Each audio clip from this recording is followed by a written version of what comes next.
من الشيطان الرجيم بسم الله الرحمن الرحيم واعلموا أن فيكم رسول الله لو يطيعكم في كثير من الأمر لعنتم ولكن الله حبب إليكم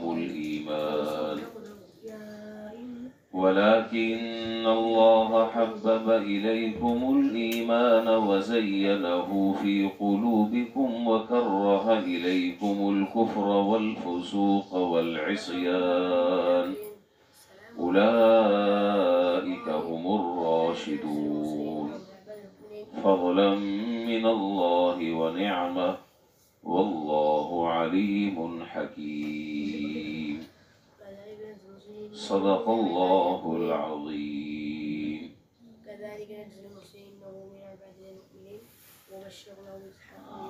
اور یہ بات جان لو کہ تمہارے درمیان اللہ کے رسول موجود ہیں، اگر وہ بہت سے معاملات میں تمہاری بات کو مان لیں تو تم مشقت میں پڑ جاؤ گے، مگر اللہ تعالیٰ نے ایمان کو تمہارے لیے محبوب ٹھہرا دیا ہے اور اس کو تمہارے دلوں میں مزین کر دیا ہے۔ اسی طرح اللہ تعالیٰ نے تمہارے دلوں میں کفر، نافرمانی اور گناہ سے متعلق نفرت پیدا کر دی ہے۔ ایسی ہی صفات کے حاملین جو لوگ ہیں وہ نیکی کے راستے پر ہیں۔ فضلا من اللہ و نعمہ، اور اللہ تعالیٰ کا فضل اور اس کا احسان ہے کہ اس نے تمہارے دلوں میں یہ چیزیں ڈال دی ہیں، اور اللہ تعالیٰ سب کچھ جاننے والا اور تمام حکمتوں کا مالک ہے۔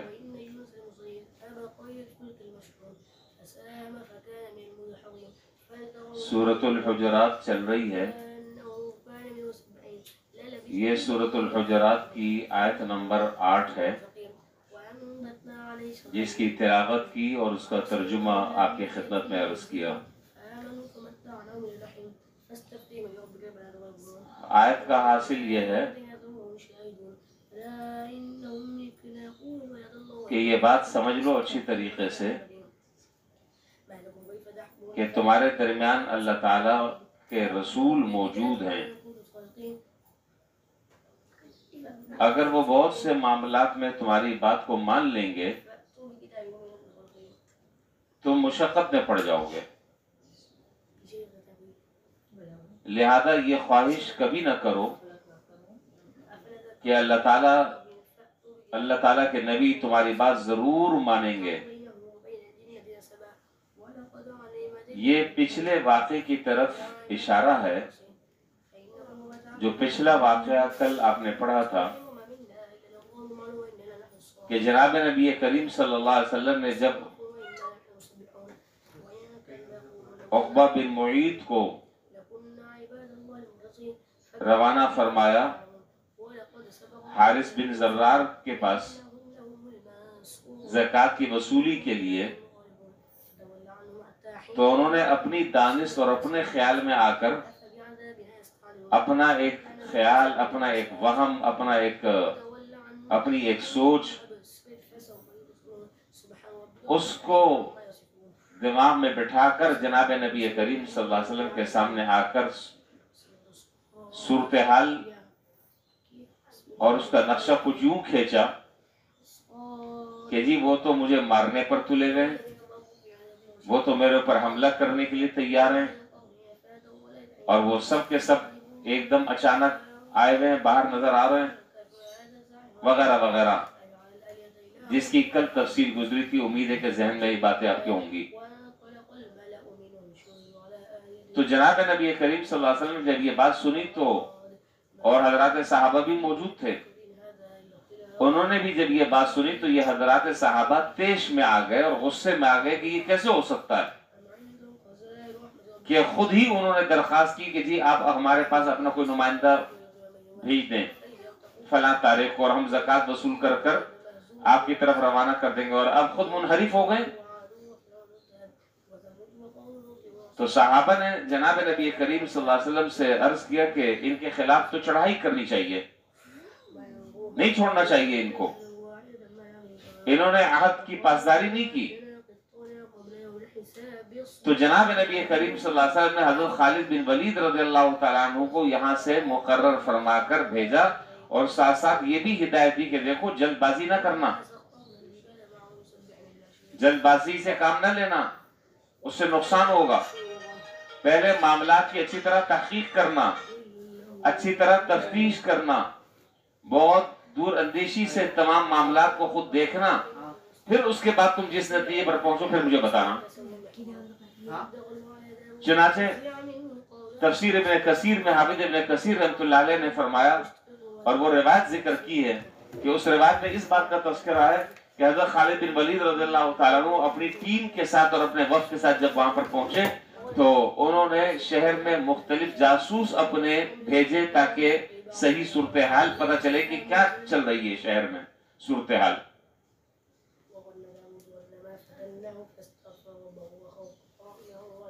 اور ایک بات یہ بھی انہوں نے کی تھی کہ جی وہ تو زکوٰۃ تو خیر کیا دیں گے، وہ انہوں نے تو اذان اور نمازوں کا بھی سلسلہ ختم کر دیا۔ تو حضرت خالد بن ولید رضی اللہ تعالیٰ عنہ نے اپنے جو معتمد حضرات تھے ان کو آپ نے بھیجا اور کہا کہ پہلے اچھی طرح سے یہ تو دیکھو کہ جو شاعر اسلام ہیں وہ چل رہے ہیں یا اس پر بھی پابندی لگ گئی ہے اور وہ بند کر دیے، تاکہ پھر ہم اگلے اسٹیپ کی طرف آئیں۔ تو جب ان کے نمائندے اور ان کے جو معتمد تھے جب وہاں پہنچے تو دیکھا اذانیں بھی اسی طریقے سے ہو رہی ہیں، مسجدوں میں نمازیں بھی ہو رہی ہیں، اور لوگوں کا وہی جذبہ ہے، سارے کام اسی طریقے سے ہو رہے ہیں۔ تو حضرت خالد بن ولید رضی اللہ تعالیٰ عنہ نے اللہ تعالیٰ کا شکر ادا کیا کہ الحمدللہ کوئی ایسی بات نہیں ہے، اور پھر جا کر جناب نبی کریم صلی اللہ علیہ وسلم کے سامنے عرض کیا کہ حضرت کچھ بھی ایسا معاملہ نہیں ہے، اذانیں بھی ہو رہی ہیں، نمازیں بھی ہو رہی ہیں، لوگ اسی جذبے سے آ رہے ہیں، اور دین کا ایک ماحول جو قائم کیا ہوا تھا وہ ماحول اسی طریقے سے ہے، تو کوئی اس طرح کی تبدیلی نہیں ہے۔ پھر جب مزید اور آگے تفتیش آگے بڑھی اور مزید جب تحقیق کا دائرہ کار آگے بڑھایا تو پھر پتہ چلا کہ بھائی یہ تو بڑی غلط فہمی ہو گئی ہے، یہ تو غلط فہمی ہو گئی۔ ان سے پوچھا، کس سے پوچھا؟ نہیں پتا۔ حضرت ولید بن عقبہ سے پوچھا کہ بھائی یہ کیا چکر ہے، تم تو کچھ باتیں اور کر رہے ہو، یہاں تو صورتحال کچھ اور ہے۔ پھر انہوں نے اپنا خیال اور اپنا زعم اور اپنا گمان انہوں نے ذکر کیا کہ اصل میں ان لوگوں کے ساتھ میری پرانی قبائلی دشمنی ہے، خاندانی دشمنی ہے، تو جب یہ لوگ باہر کھڑے ہوئے جمع ہوئے تو مجھے یہ خطرہ محسوس، اب اپنا خیال ظاہر کر رہے ہیں کہ مجھے یہ خطرہ محسوس ہوا کہ کہیں یہ مجھ پر حملہ کرنے کے لیے یہ پہنچ گئے، اور وہ جو ہے وہ استقبال کے لیے پہنچے ہوئے تھے کہ بھائی حضور کا قاصد کوئی نہیں آ رہا، حضور کا قاصد آنا چاہیے، تاریخ گزر گئی ہے، روزانہ آتے باہر نکلتے دیکھتے کوئی نہیں، پھر واپس چلے جاتے، پھر اگلے دن آتے انتظار کرتے کوئی نہیں آیا، پھر واپس چلے جاتے۔ تو